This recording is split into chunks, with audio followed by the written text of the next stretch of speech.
인터넷 서점이 바로 아마존이라는 거죠. 그래서 amazon.com 치면 나오죠. 여기에 장기 베스트셀러들이 쭉 리스트가 있는데요. 그들 가운데 언제나 탑에 있는 책 중에 하나가 The Platinum Rule이라고 하는 책입니다. Platinum Rule. 인간 경영에 대한 어떤 최고의 명작인데요. 우리말로 번역되어서 백금률 이렇게 번역됐습니다. 백금률. 우리가 여러분 황금률은 들어봤죠. 골든 룰이라고 하는 거죠. 그런데 이 백금률이라는 말은 조금 생소합니다. 황금률이라는 게 뭐죠? 그럼 마태복음 7장 12절을 보시면요. 그러므로 무엇이든지 남에게 대접을 받고자 하는 대로 너희도 남을 대접하라. 이것이 율법이요 선지자니라 이렇게 얘기해요.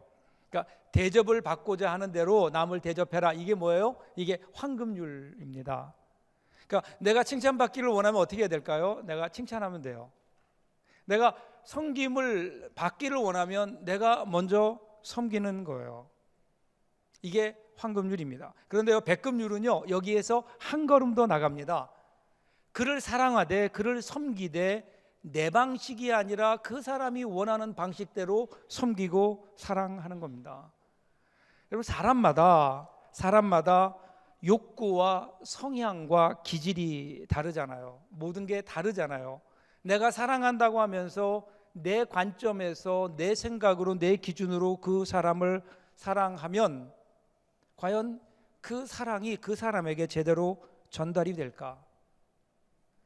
그래서 백금률은요, 인간 관계에 있어서 최고의 법칙이라는 겁니다. 사랑하되 섬기되 그 사람이 원하는 대로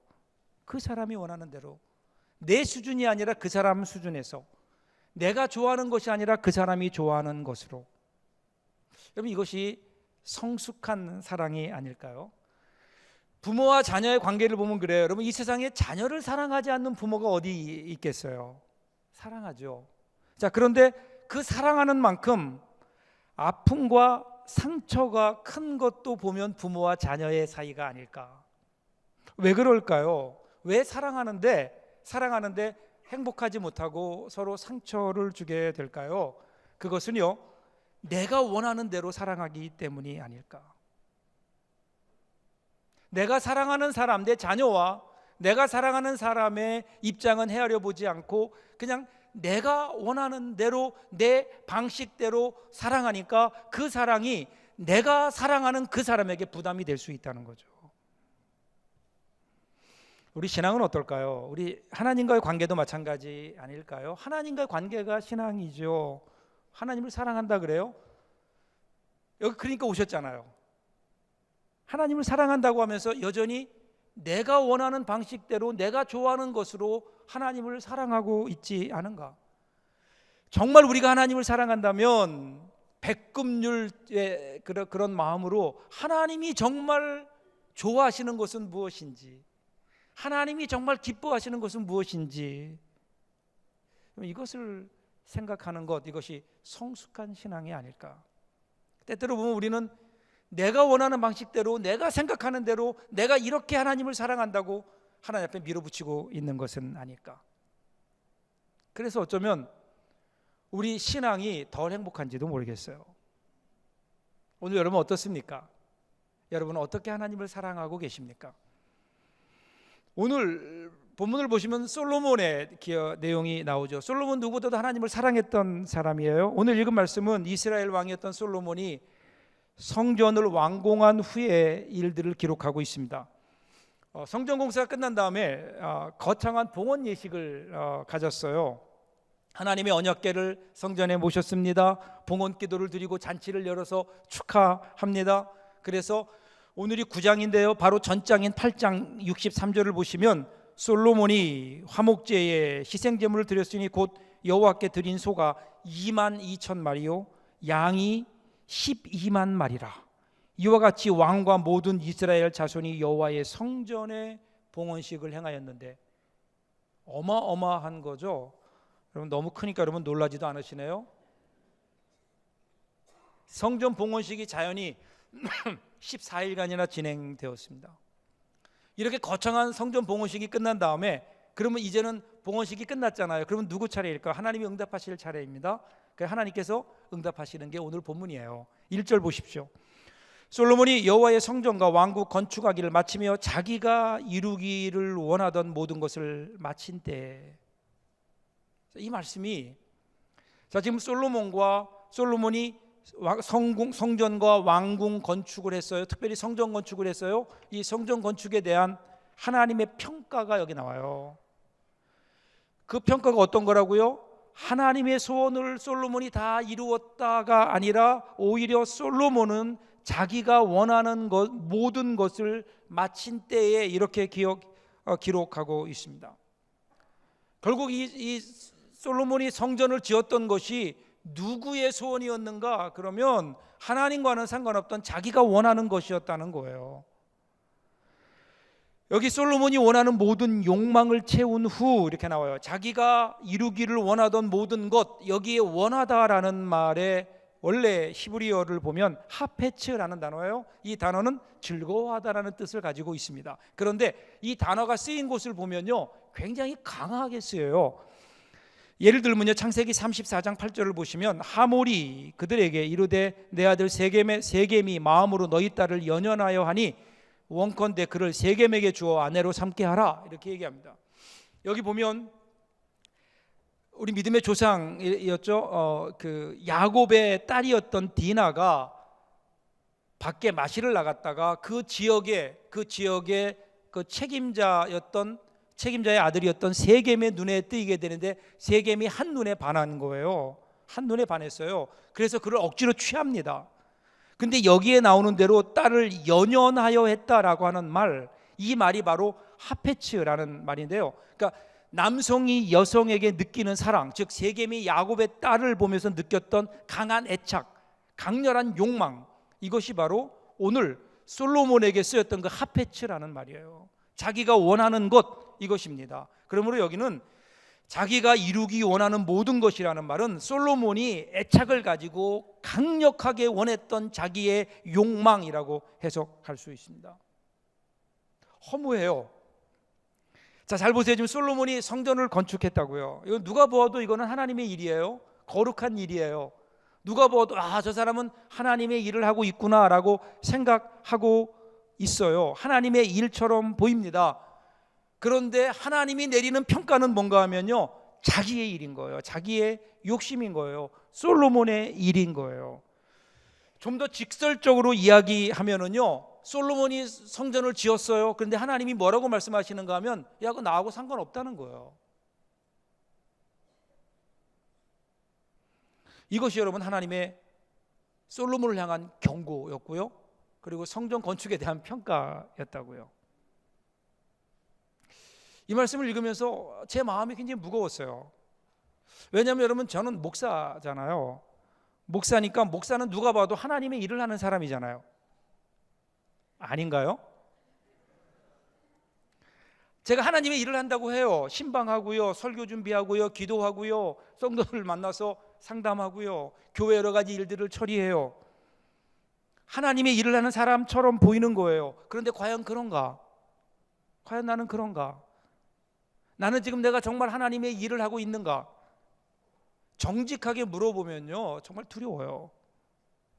정말 내가 좋아서 하는 일인지, 내 욕심대로 하는 일인지, 아니면 정말 예수님이 좋아서, 그분을 사랑해서 그분을 기쁘시게 하기 위해서 오늘 내가 이 일을 하고 있는지 생각해 보면 참 두려워요. 저만 그럴까요? 여기는 우리 모두들 다 우리 예수 믿고 있잖아요. 하나님 앞에 나와 예배드리고 있잖아요. 그래도 우리가 뭔가 거룩한 일을 하고 하나님의 일을 하고 하나님의 사람으로 살기를 원하기 위해서 여기에 나와 있잖아요. 그런데 어느 순간 보면 하나님은 온데간데 없어지고 우리의 욕심만 움직이고 있는 것은 아닌가?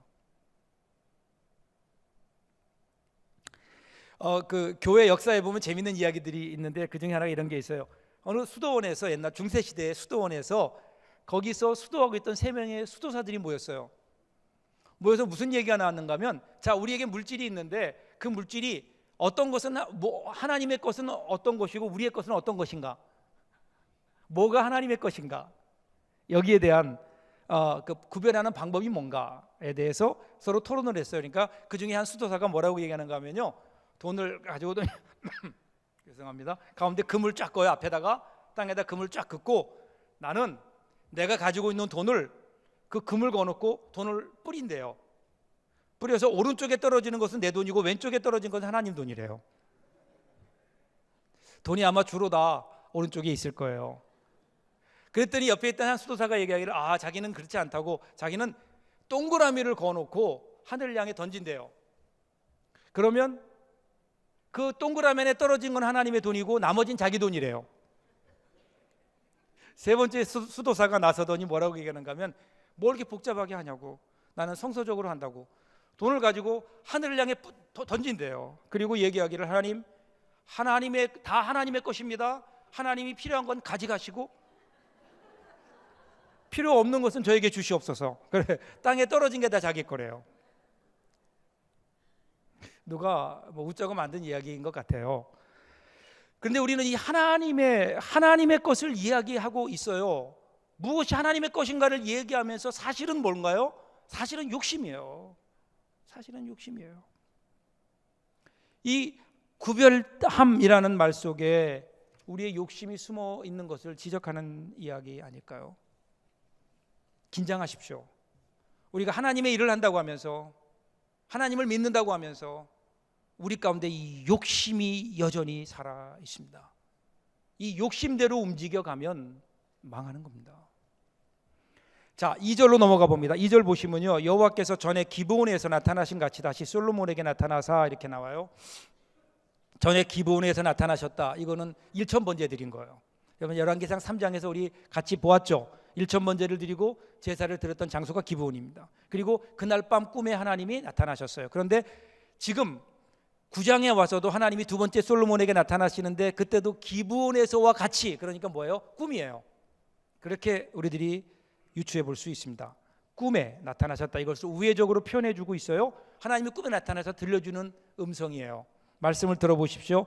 3절 보면 여호와께서 그에게 이르시되, 내 기도와 내가 내 앞에서 간구한 바를 내가 들었은즉 나는 내가 건축한 이 성전을 거룩하게 구별하여 내 이름을 영원히 그곳에 두며 내 눈길과 내 마음이 항상 거기 있으리니. 자, 이 하나님의 음성을 듣고 솔로몬이 일단은 안심했을 거예요. 하나님이 나와 함께 하시는구나. 그런데 여러분, 그 내용을 가만히 보세요. 하나님이 거기에 함께 있겠다, 그곳에 내가 거하겠다라고 말씀하시지 않았어요. 내 이름을 그곳에 두겠다. 그러니까 일단은 받아주겠다는 거예요.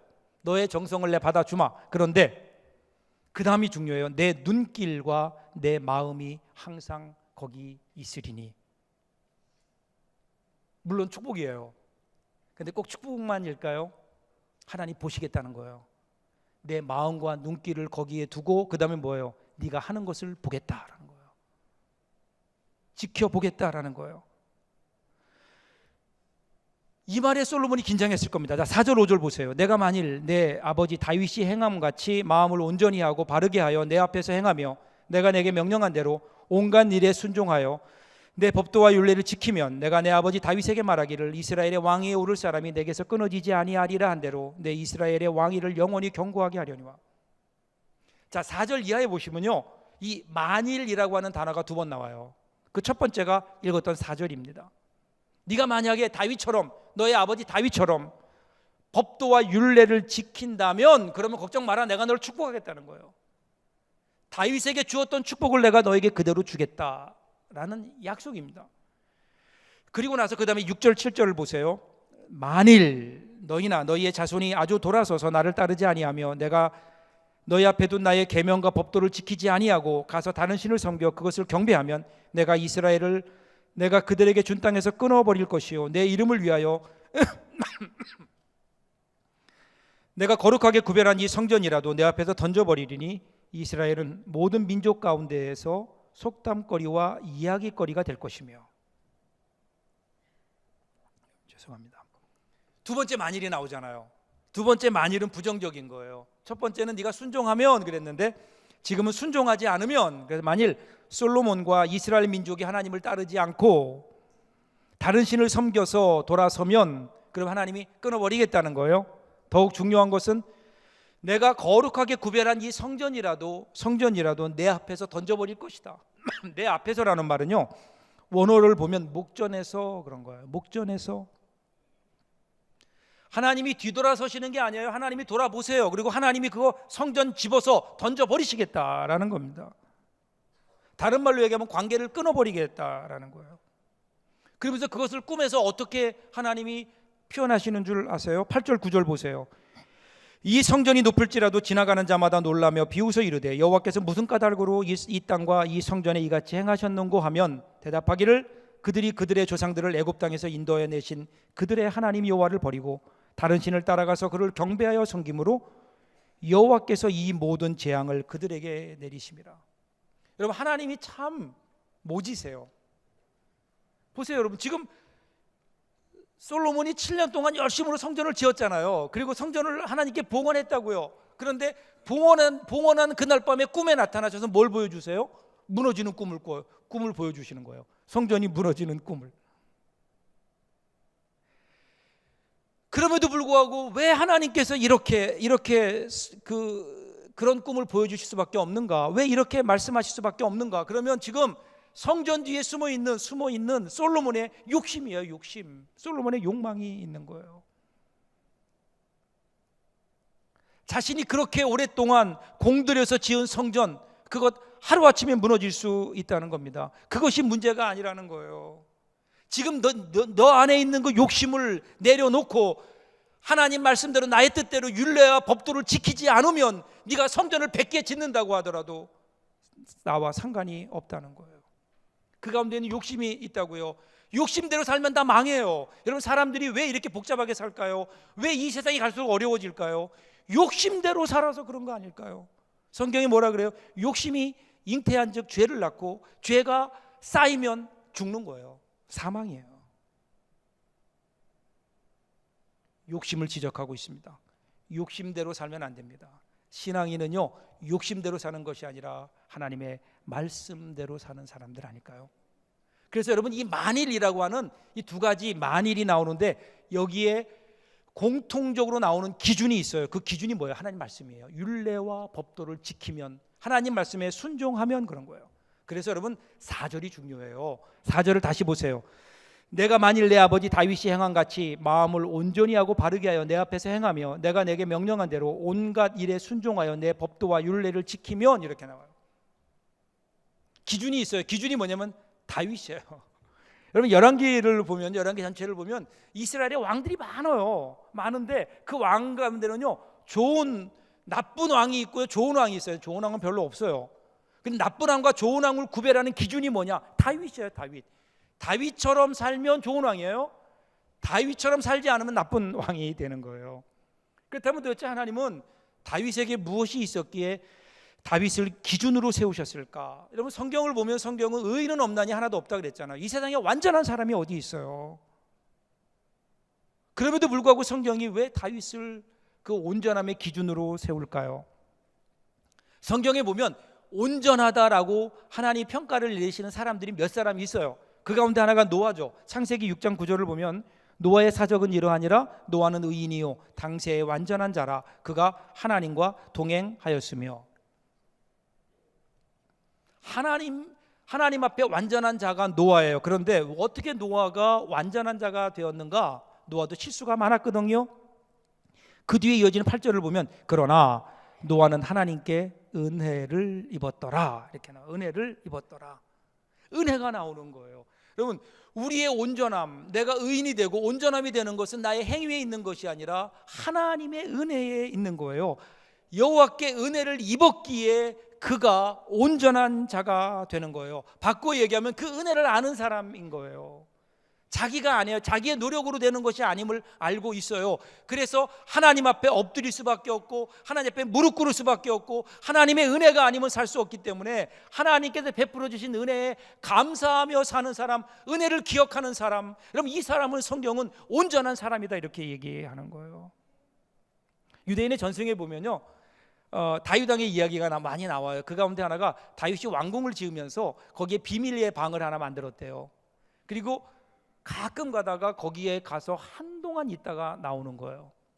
그러니까 여러분 항상 호기심 많은 사람들이 있죠. 그래서 야 도저히 견디지 못하는 거 뒤따라가 봤어요. 그럴 때 그 방에 들어갔다가 나오는 거예요. 나오는 틈을 타서 그 방에 몰래 들어가 봤어요. 그랬더니 그 방에 들어갔는데 아무것도 없어요. 하나 벽에 옷이 하나 걸려 있고요, 지팡이가 하나 있는 거예요. 그 옷을 보니까 시골에 목동들이, 농사짓는 목동들이 입는 옷이고요, 거기에 낡은 지팡이가 하나 있는 거예요. 근데 다시 다윗 왕이 들어왔어요. 물었어요. 도대체 왜 여기에 들어오시느냐고. 그랬더니 다윗 왕이 그렇게 얘기했다 그래요.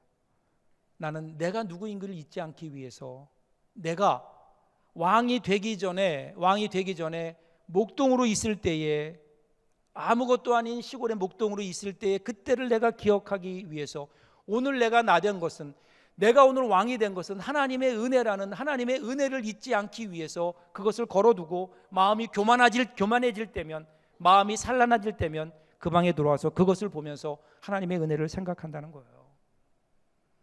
여기에 온전함이 있는 거예요. 여러분, 기독교의 신앙의 진수는 여기에 있는 겁니다. 이 은혜에 있는 거예요. 여러분, 이 세상의 모든 다른 종교는요, 사람들에게 뭐라고 얘기하는 줄 아세요? 네가 신이 되라는 거예요.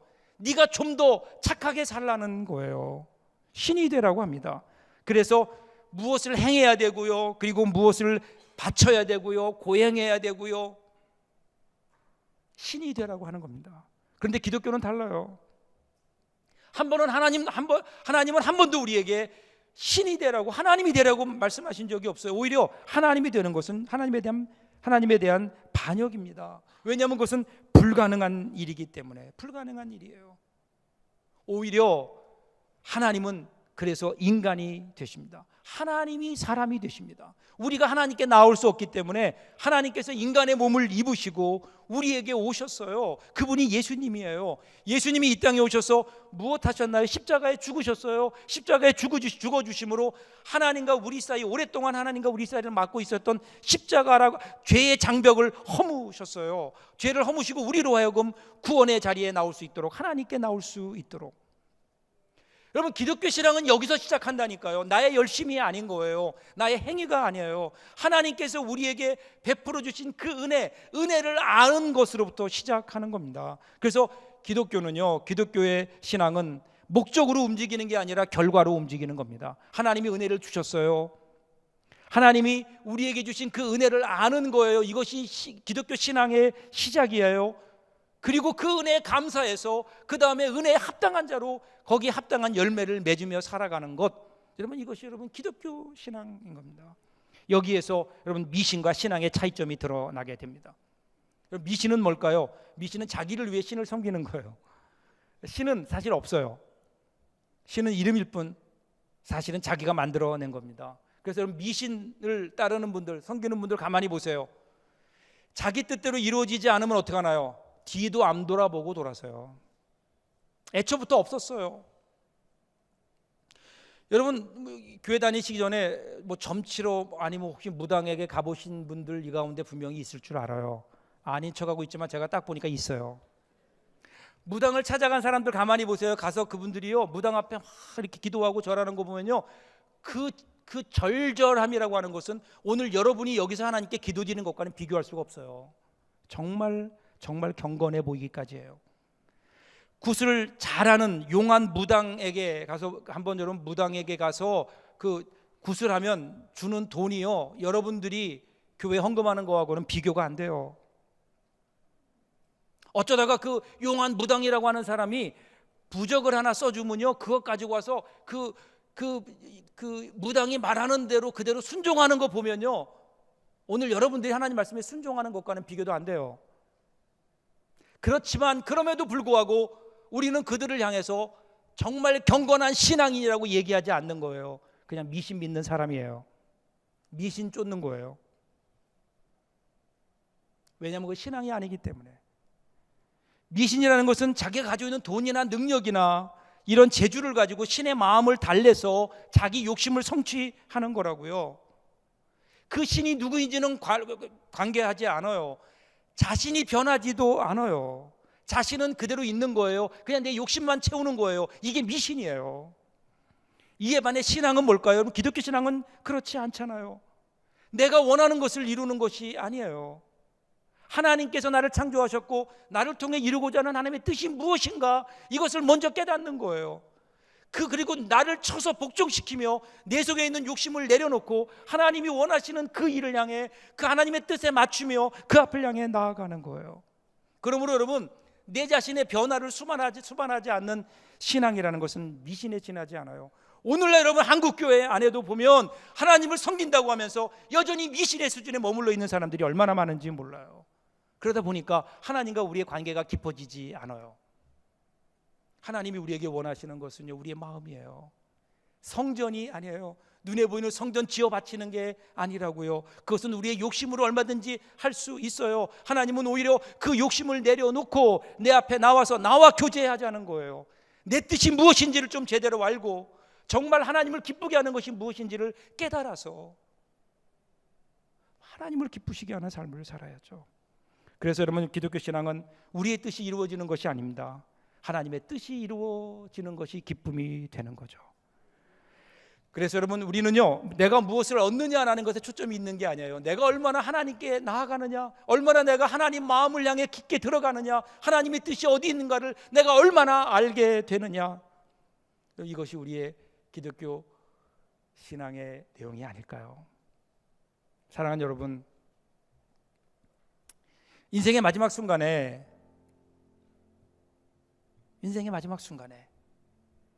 가장 허망한 사람은 예수 믿는다고 믿었는데 하나님 뜻대로 살아왔다고 생각했는데, 그런데 하나님 앞에 서보니 하나님의 뜻이 아니라 나의 야망을 이룬 것이라는 것을 그때 가서 깨닫는 사람들 아닐까요?